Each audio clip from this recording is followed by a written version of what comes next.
Nova Manhã. 7h01 e a gente já se conecta com Brasília, capital federal. Conexão Brasília, Nova Manhã. Diego Amorim chegando e trazendo com ele um convidado. Bom dia, Diego. Bom dia, Mauro. Bom dia, Ana. Bom dia a todos que nos acompanham pela Nova Brasil FM. Já estamos na linha com o senador Jacques Wagner, do PT da Bahia. Ele que é líder do governo no Senado Federal e gentilmente atendeu o nosso convite. Bom dia, senador. Seja muito bem-vindo à Nova Brasil. Bom dia, Diego. Bom dia, Mauro. Bom dia, Ana. Bom dia a toda a equipe da técnica. Agradeço o convite da Nova Brasil para bater esse papo abrindo a sexta-feira no programa Nova Manhã. Prazer falar com vocês. Muito bem, o prazer é nosso. Senador, antes mesmo da aprovação da reforma tributária no Senado Federal, o presidente da Câmara, deputado Arthur Lira, falava já em fatiar a reforma e em promulgar somente aquilo que fosse consenso entre deputados e senadores. A minha pergunta é, o senhor não teme que a reforma que deu tanto trabalho aos senhores e que o Brasil esperou durante décadas, literalmente, perca parte da sua essência, da coluna vertebral dela nessa reta final, justamente em razão de uma disputa boba que vez e outra a gente vê de protagonismo entre a Câmara e o Senado? Ô Diego, essa matéria, como você disse, ela é totalmente suprapartidária, não é de esquerda, não é de direita, não é do governo ou da oposição. É uma matéria que nós perseguimos há 40 anos. Todas as reformas, os sistemas tributários que nós vivenciamos no Brasil, todos foram feitos, elaborados em regimes autoritários, sem o Congresso participar, sem opinar. E essa vai entrar para a história, que é um orgulho para essa legislatura, deputados e senadores, como a primeira feita no regime democrático, ouvindo a Câmara, ouvindo a população, ouvindo os segmentos, ouvindo o Senado. Eu não acredito, sinceramente, em fatiamento. É óbvio que veio a matéria da Câmara, os senadores trabalharam, o senador Eduardo Braga, relator, introduzimos algumas modificações que entendemos necessárias, todas elas conversadas, negociadas, combinadas com o governo federal através do Ministério da Fazenda e da sua equipe.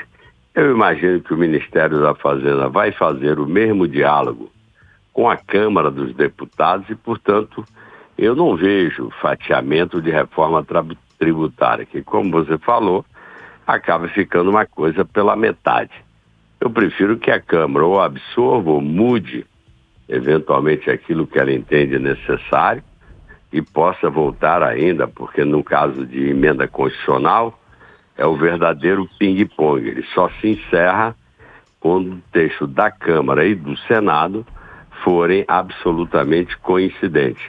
Mas eu não estou vendo dificuldade para isso. Eu acho que um primeiro momento, lá atrás, a fala do fatiamento corresponde a uma dificuldade maior.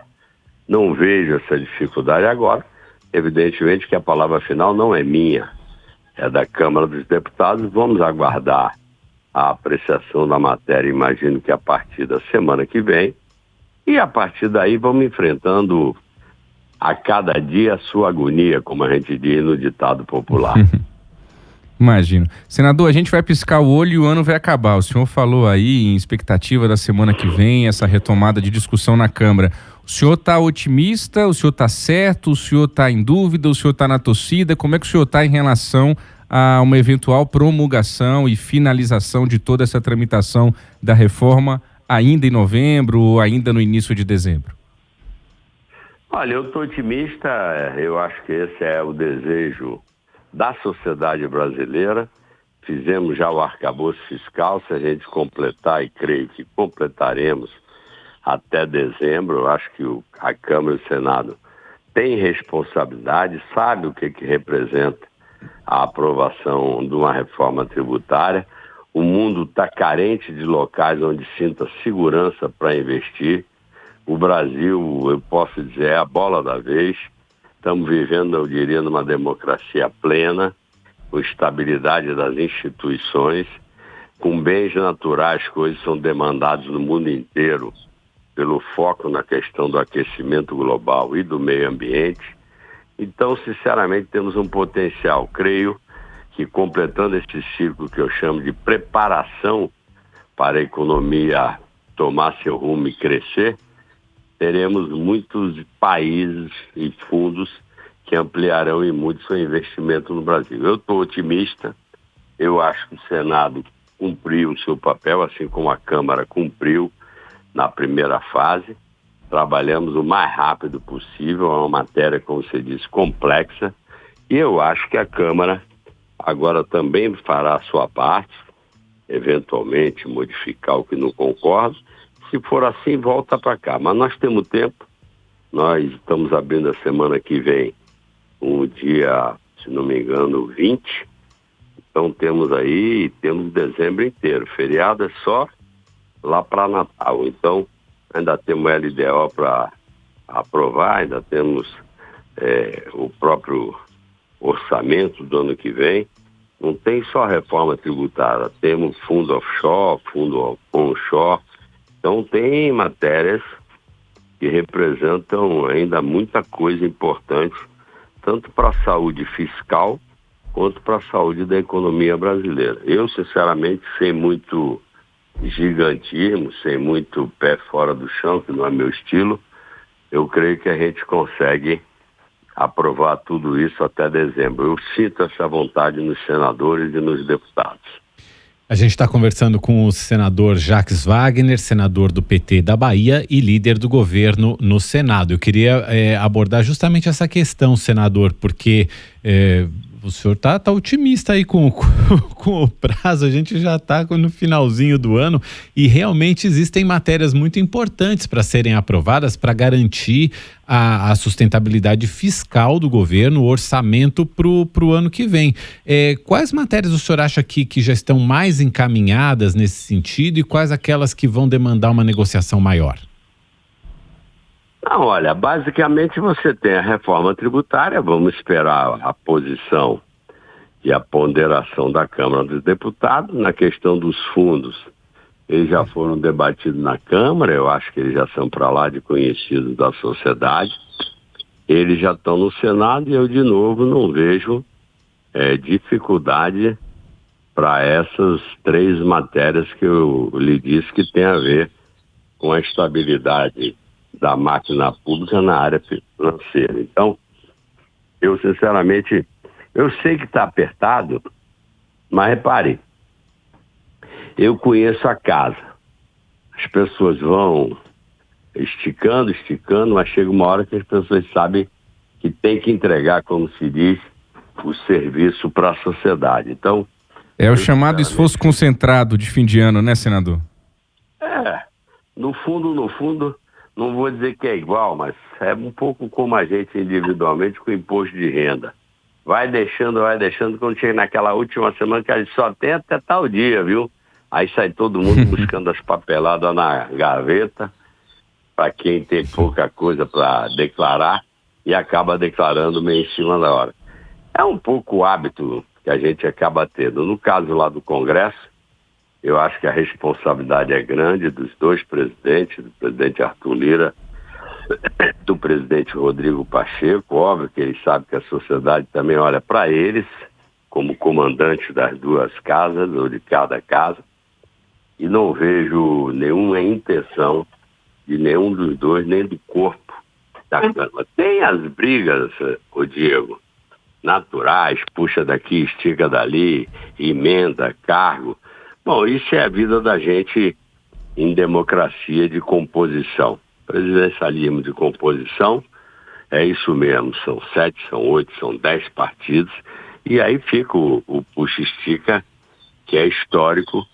Esse a gente vai fazendo, o ministro Padilha está aí, estou eu trabalhando, o Guimarães na Câmara, o Randolfo no Congresso, e temos também uma retaguarda muito forte, que é o presidente Lula. Ele tem uma capacidade de convencimento muito grande e, ao fim e ao cabo, Diego, o que cada deputado e senador quer é ver o Brasil crescer. Porque quando o Brasil cresce, gera emprego, pontua no sistema internacional, não tenha dúvida que se faz muito bem para cada deputado e senador que vai buscar uma reeleição em 2026. Senador? Quando o país... Oi, pois não. Não, só para acrescentar, tem outras duas medidas aqui que também estão tramitando e que também tem impacto na arrecadação do ano que vem. Uma é aquela tributação das subvenções via ICMS e outra é a regulamentação das bets, das apostas online, das apostas esportivas. O senhor vê chance disso passar também? E o senhor falava também da atuação do presidente Lula. Nesse sentido, as indicações para aquela vaga que falta no Supremo Tribunal Federal e a vaga do Procurador-Geral da República, que também precisam passar pelo Senado, e isso pode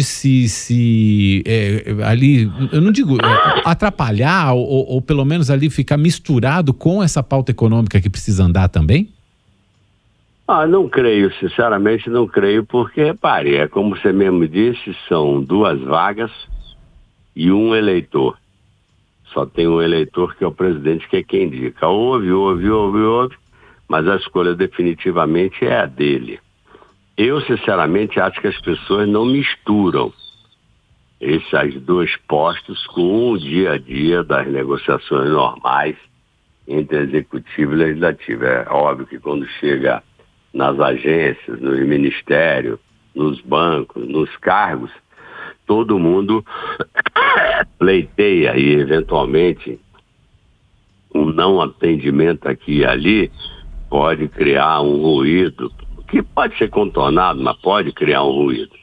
No caso do Supremo, eu não vejo ninguém que diga assim, se não fizer o meu, até porque não tem o meu. Quem escolhe é o presidente, não tem lista nem na PGR, nem no Supremo Tribunal Federal. É uma escolha aberta, como se diz, do presidente da República. Ele olha para a sociedade, para o meio jurídico, para os operadores de direito.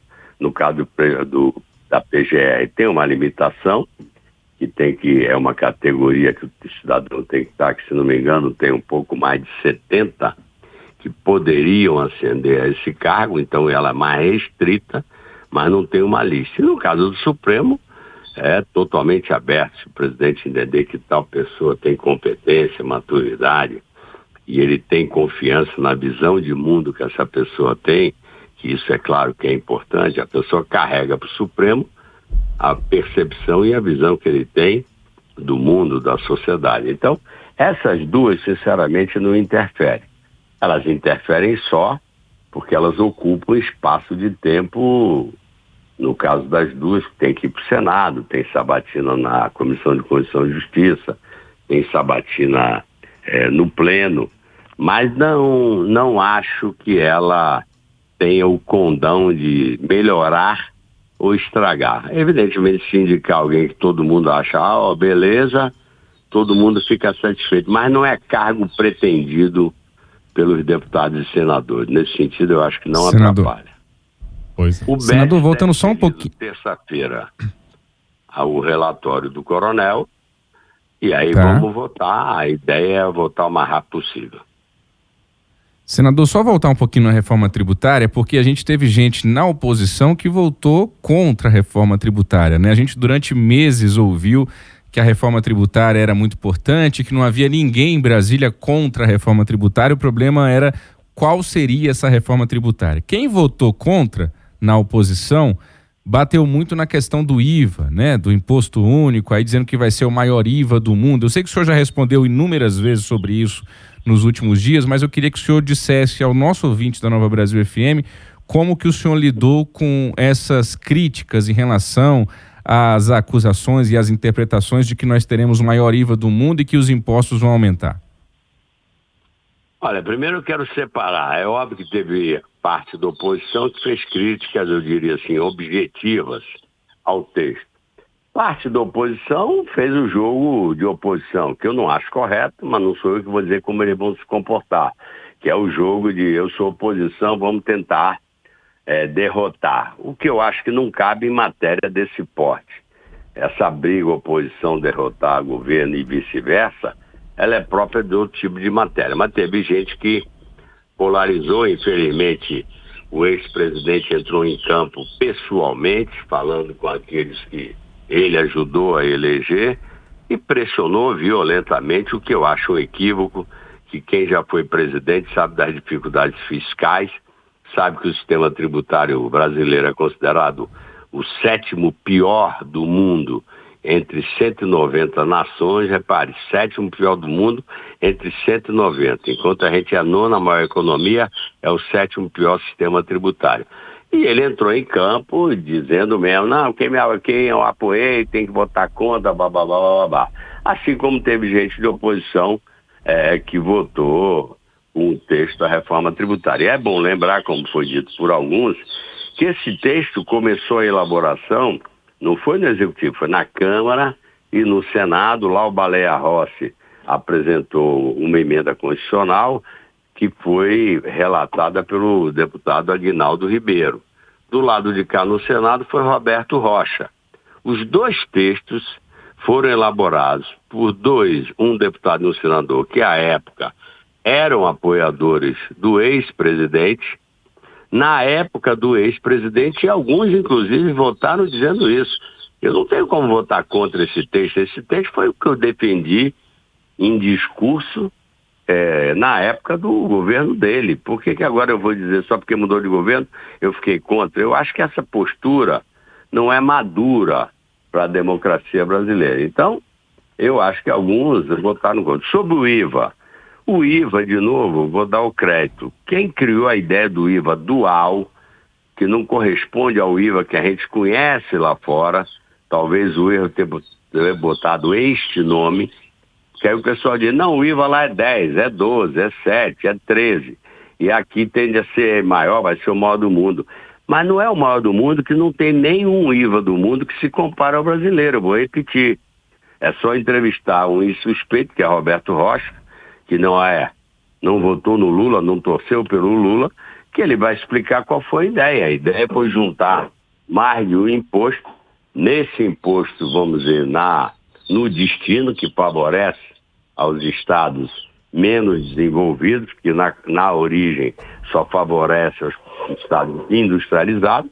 E é evidente, como ele é um IVA dual, repito, não representa o imposto IVA que a gente conhece lá fora, quem viaja quando vai fazer uma compra, e por isso, evidentemente, ele é maior.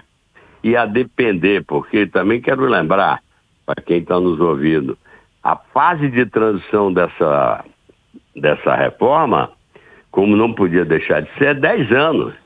Ninguém dá um cavalo de pau, como se diz na gíria, num transatlântico chamado Brasil. Uma reforma tributária, um país complexo, um país com diferenças muito grandes regionais e sociais. Então nós temos 10 anos. É óbvio que isso vai se amadurecendo.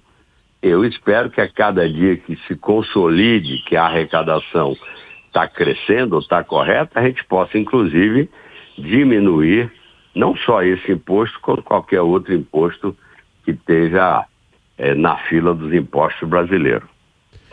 A gente agradece muito ao senador Jacques Wagner, senador pelo PT da Bahia, líder do governo no Senado. A gente agradece muito pela entrevista. Senador, volte sempre aqui ao Nova Manhã. Um bom dia, um bom fim de semana. Obrigado a vocês, bom dia, bom fim de semana a todos que nos ouvem, a equipe aí, Diego, Mauro, Ana e a outros, e agradeço também a direção da Nova Brasília. Parabéns pelo trabalho, bom descanso no fim de semana. Um abraço. Obrigado, senador. Valeu, obrigado, senador. Obrigado, Diego, você também. Valeu, bom fim Mauro. de semana, bom feriado. Obrigado. Estão cobrando minha cantoria e semana passada a gente também teve entrevista, não teve o resumo musical. Semana passada eu vou ter que fazer quase um faroeste caboclo aqui, cantar uns 8 minutos seguidos. Pra compensar, viu? Tá prometido pra sexta-feira que vem. Já tá registrado aí. Valeu, Diego. Bom fim de semana, valeu. Valeu, você também. 7h20. 7h20.